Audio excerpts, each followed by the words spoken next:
This time on Road and Race, I go through how much I think it will cost me to repair this S2000.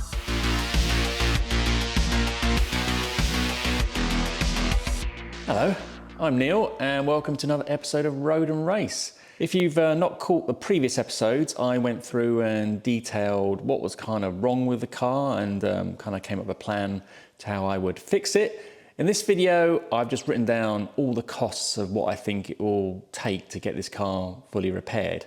When I say fully repaired, I mean repaired to a standard so that we can sell it. I'm not looking to make this like a pristine example of an S2000.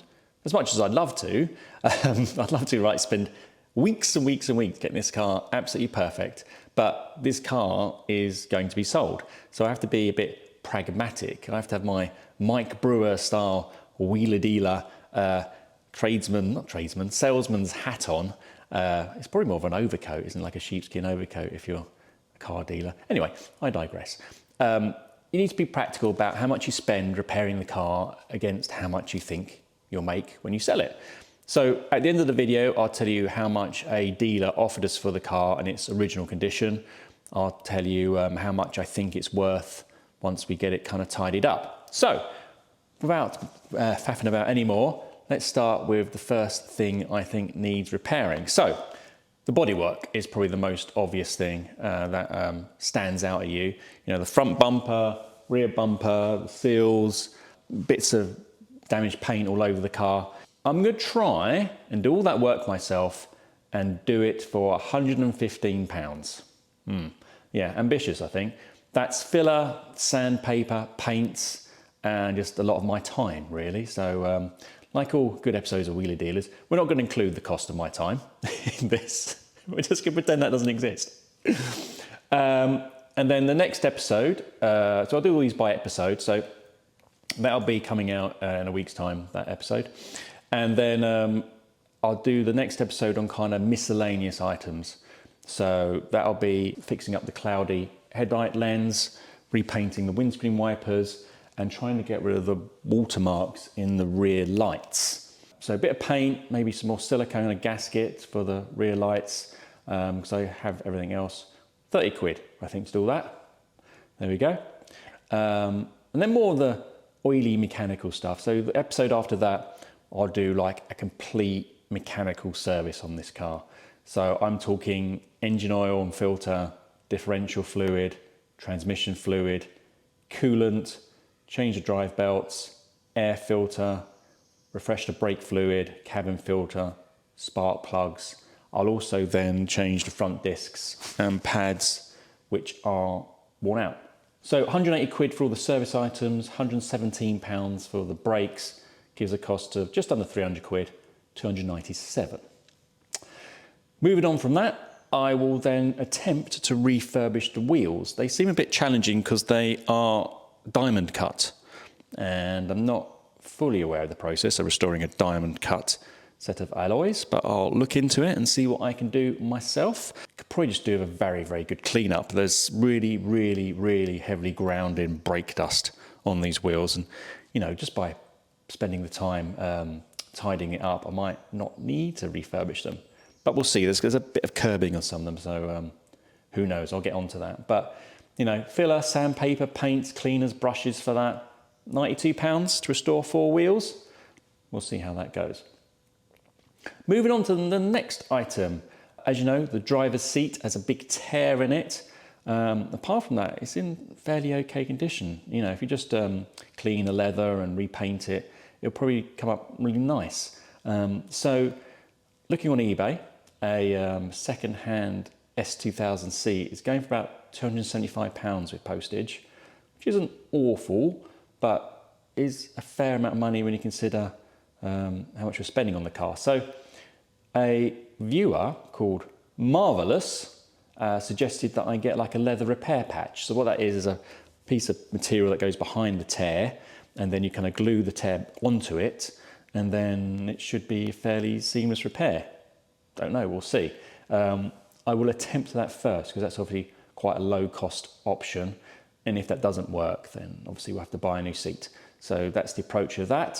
So I've put down 275 quid for the cost of that, but obviously maybe able to get that a bit cheaper if I can repair it.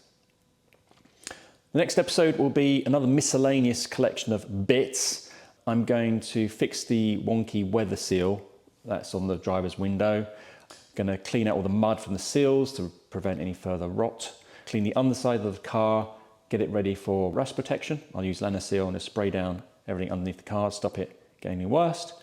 New engine battery, little key fob battery, because they need replacing, don't they?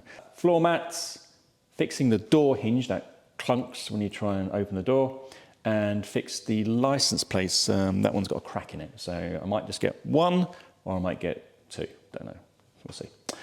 220 quid to do all that, I think, so yeah. Moving on, now this is the killer, the absolute blow the budget cost item, a new roof. A few of you have mentioned that it's not worth going down the repair route. You know, you can patch it up, but it'll look ugly. It'll probably fail at some stage.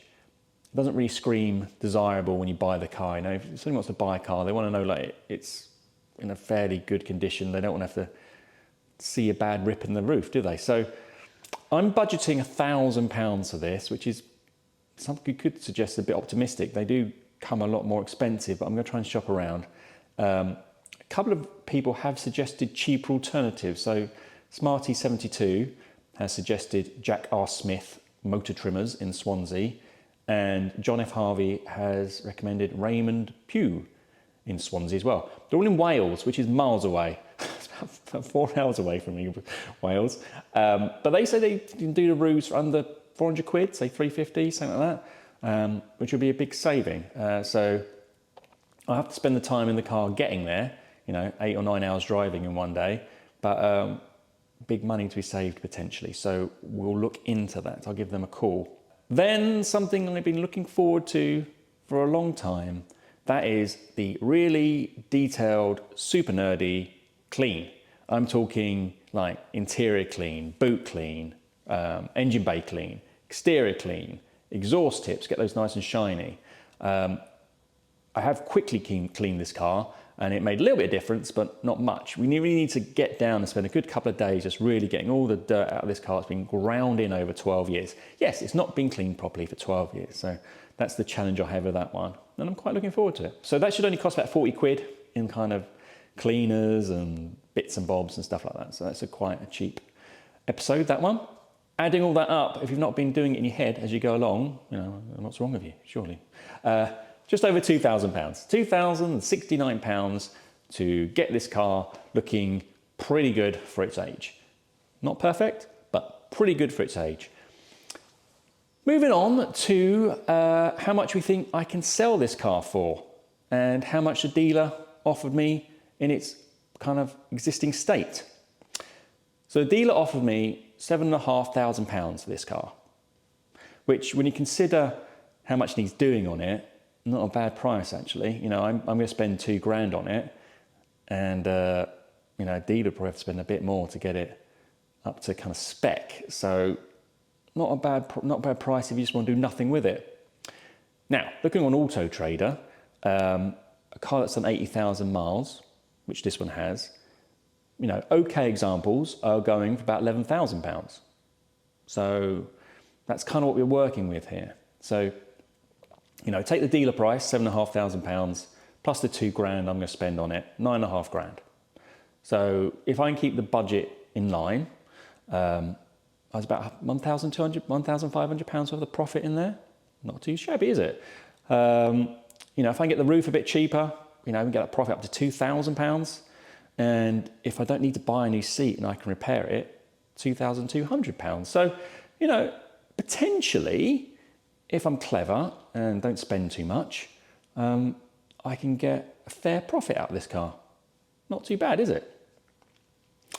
Right, so having said all that, I will do a summing up show right at the end to compare my estimates against what I've actually spent, and see if I was super on the ball or just wildly ambitious and I've completely blown the budget and overspent. We'll see, won't we? Right, on to next week. First episode on bodywork. I'm going to basically tackle front bumper, rear bumper, all the paintwork, exterior wise, get that resprayed. I'm just going to do it in my garage with rattle cans, and we'll see how good a finish I can get. One quick word on channel memberships. Please check out the channel memberships if you haven't already. Every week I post about 2 or 3 cheeky little fun little videos which are member exclusives, and there's also a load of other bonuses you get with the membership, so please try and support me and the channel and have a look at that. This week's members video has me and Gary driving the brand new 600 horsepower i5 M60 Touring. Are you ready for a little bit of acceleration? Go for it. Gary, stop it! Jesus Christ. These things are quick, aren't they? As usual, thanks for all your help, everyone who commented and left me loads of tips and hints. If you have any other hints or tips for me, much appreciated. It does make my life easier. And if you have any questions about the car or what I'm doing or whatnot, please leave it in the comments. I'm very excited to hear what you've got to say. Oh, that's kind of it now. So, as always, thanks for watching.